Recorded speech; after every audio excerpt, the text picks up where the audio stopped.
Assalamualaikum warahmatullahi wabarakatuh. Waalaikumsalam warahmatullahi wabarakatuh. Apa kabar anak-anak? Baik. Oke,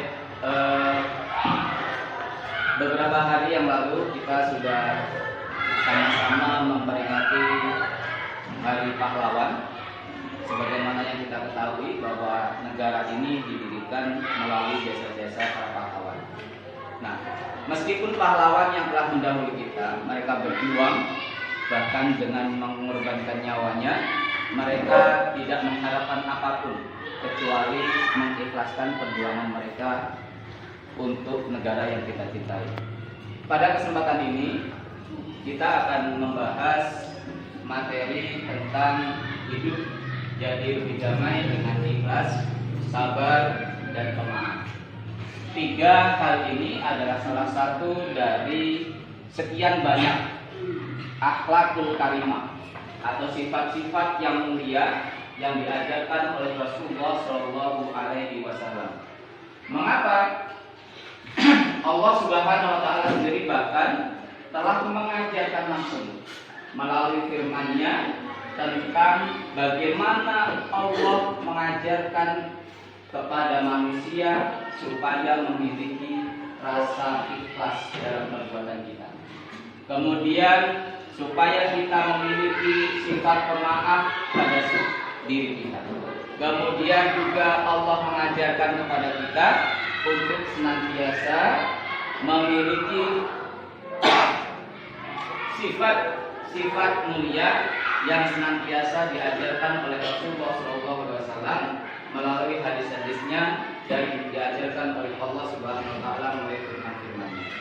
Anak-anak sekalian,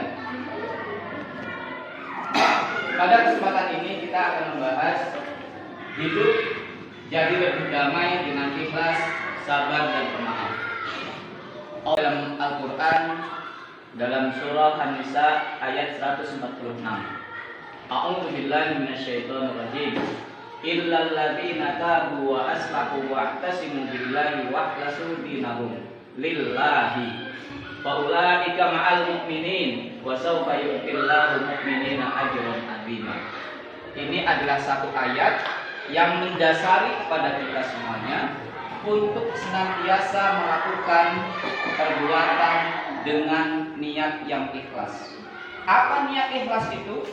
Ikhlas adalah melakukan sesuatu tanpa mengharapkan imbalan, tanpa mengharapkan pamrih dari orang lain, tanpa mengharapkan imbalan dari orang lain.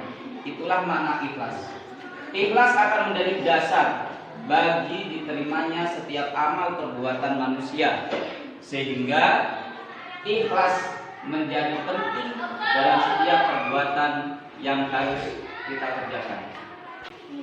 Demikianlah tadi dalil atau ayat-ayat Al-Quran yang Allah ajarkan menjadi dasar bahwa setiap manusia harus memiliki akhlak karimah sebagaimana yang diutus oleh Rasulullah SAW. Karena Rasulullah SAW tidak akan pernah diutus di muka bumi kecuali untuk memperbaiki dari akhlak setiap manusia. Nah, dari ayat tadi kita dapat simpulkan bahwa perilaku ikhlas yang bisa kita lakukan dalam kehidupan kita sehari-hari di antaranya adalah gemar melakukan perbuatan terpuji, tidak pamer, tidak mengharapkan imbalan dari orang lain, tidak mengharapkan penghormatan dari orang lain. Yang kedua, ikhlas dalam beribadah semata-mata karena Allah Subhanahu Wa Taala. Yang ketiga adalah tidak mengharapkan pujian, tidak mengharapkan sanjungan dari orang-orang yang ada di sekeliling kita. Yang selanjutnya adalah selalu berhati-hati dalam bertindak dan berperilaku agar senantiasa kita menjaga lisan kita, menjaga tangan kita sehingga tidak menyakiti orang-orang yang ada di sekeliling kita. Yang kelima adalah tidak pernah membedakan antara amal besar dan amal kecil, karena tidak ada besar-besar yang dilakukan cuma sekali dan tidak ada dosa kecil yang dilakukan berulang-ulang. Sehingga apapun perbedaan, apapun bagaimanapun amal, tidak ada beda di hadapan Allah Subhanahu wa taala. Kemudian yang selanjutnya adalah tidak menghitung apalagi mengungkit barang pemberian yang kita berikan kepada orang lain sehingga orang lain merasa sakit dengan ucapan-ucapan yang kita keluarkan. Yang tadi adalah perilaku yang dapat kita ambil dari makna ikhlas, ya. Sedangkan perilaku sabar dalam kehidupan sehari-hari yang dapat kita kerjakan adalah yang pertama, sabar dalam menjalankan perintah Allah Subhanahu wa taala. Bagaimana kita sabar dalam menjalankan perintah Allah? Salah satunya adalah ketika kita mendengarkan adzan, maka kita segera ke masjid. Terutama bagi yang laki. Untuk apa ke masjid? Untuk apa? Sholat berjamaah. Yang kedua, sabar menjauhi maksiat atau meninggalkan larangan Allah Subhanahu wa taala. Apa contohnya? Salah satunya adalah menjauhi setiap larangan Allah. Kalau kita di sekolah, contohnya apa? Ketika diajak temannya bolos, kita menolak. Jangan cepat-cepat ikut, tapi menolak dan menasihati teman. Atau diajak tawuran, atau diajak ngambil buah punya tetangga. Nah, ini tidak. Yang ketiga adalah sabar dalam menerima cobaan dan menghadapi musibah. Apa contohnya? Contohnya adalah ketika terkena musibah sakit, tidak mengeluh dan tidak putus asa, senantiasa berusaha untuk mencari obat. Jangan menerima sakit hanya pasrah, menerima saja. Ini adalah bukan salah satu perilaku sabar. Yang kedua, ketika terkena musibah, tidak mengeluh dan tidak menyalahkan Allah atau orang-orang yang ada di sekitar. Selain dari dua hal tadi atau dua akhlakul karimah yang diajarkan oleh Allah Subhanahu wa taala, yaitu ikhlas dan sabar, Allah juga mengajarkan kepada kita untuk senantiasa berlaku pemaaf. Mengapa pemaaf penting? Karena pemaaf adalah sifat yang membuat manusia akan menjadi tentram ketika dia hidup. Dia akan merasa nyaman ketika ada di sekelilingnya. Mengapa? Karena ketika manusia diliputi rasa dendam, tidak ada maaf pada dirinya, maka otomatis dirinya akan gelisah. Dia akan susah, dia akan selalu tidak merasa tenang dalam kehidupan sehari-hari. Allah berfirman dalam Al-Quran, A'udzu billahi minasyaitonir rajim. Bismillahirrahmanirrahim. Alladzina yunfikuna fis syarra'i wad dharra'i wal kadhiminal ghaidha wal 'afina 'anil nas wallahu yuhibbul muhsinin. Artinya, yaitu orang yang berinfak baik di waktu lapang maupun sempit, dan orang-orang yang menahan amarahnya dan memaafkan kesalahan orang lain, dan Allah mencintai orang yang berbuat kebajikan. Inilah yang menjadi dasar bahwa kita sebagai manusia harus memiliki sifat pemaaf dan menahankan pada diri kita, sehingga kita akan terlepas dari sifat dendam sebagaimana yang tertanam pada diri iblis, laknatullah. Selanjutnya adalah perilaku pemaaf, ya. Dari perilaku pemaaf yang bisa kita ambil bahwasanya perilaku pemaaf dalam kehidupan yang sehari-hari yang bisa kita lakukan, pertama adalah memberi maaf dengan ikhlas kepada orang-orang yang meminta maaf, meskipun kita tahu bahwa kita tidak salah. Yang kedua, meminta maaf atas kesalahan yang diperbuat atau kita melakukan kesalahan. Yang ketiga, tidak memendam rasa benci dan perasaan dendam kepada orang lain. Mengapa? Ketika perasaan benci dan dendam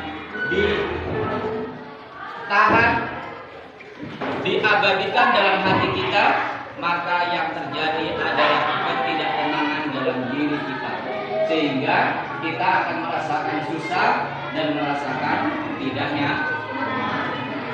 Setelah kita mempelajari beberapa materi yang sudah kita bahas tadi, Bapak ingin kita mengulang, melihat seberapa pemahaman dari anak-anak sekalian, sehingga silakan nanti dituliskan materi yang ada.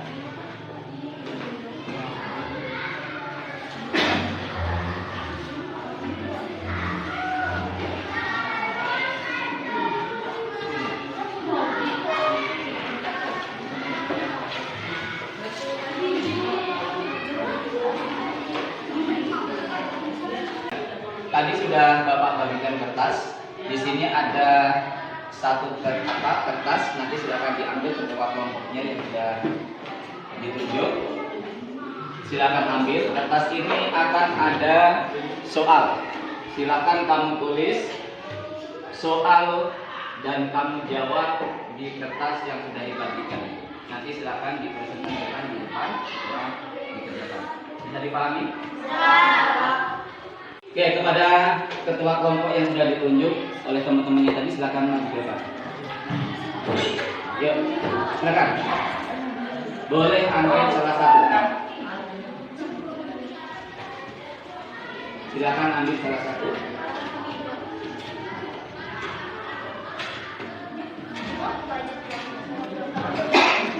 Oke, soal itu pas 4 kelompok. Silakan dibaca.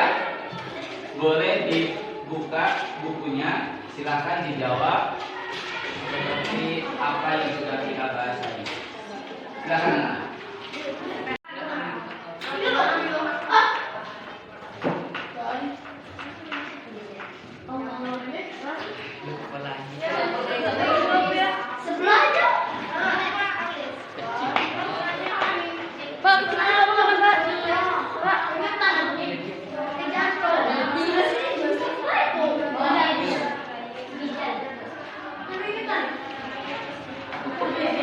Oke, sudah selesai semuanya? Sudah. Kalau sudah selesai, kelompok 1 silakan maju ke depan. Kelompok 1 silakan maju ke depan. Tolong ditemani, silakan ditempel dulu. Silakan ya. Ya.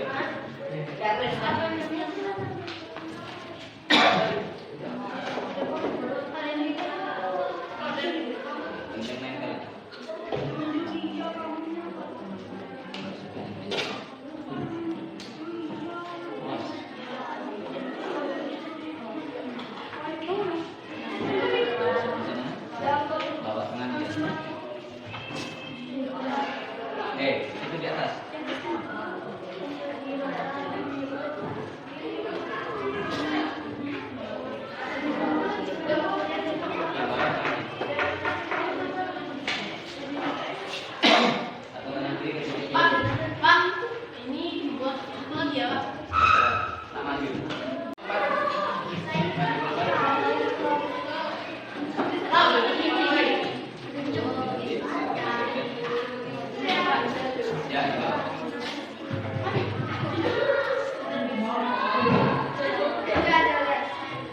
Suka memaafkan kesalahan orang lain tanpa sedikit pun ada rasa benci dan keinginan untuk membalasnya.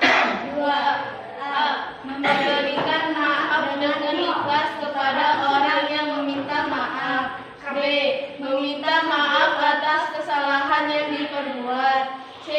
Tidak memendam rasa benci dan perasaan dendam kepada orang lain. Oke, silakan kembali ke kelas 1.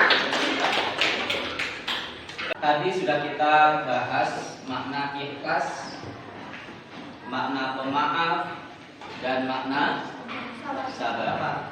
Nah, perilaku ini atau sifat-sifat ini tidak hanya sekedar kita pelajari, tetapi harus kita praktikkan dalam kehidupan kita sehari-hari.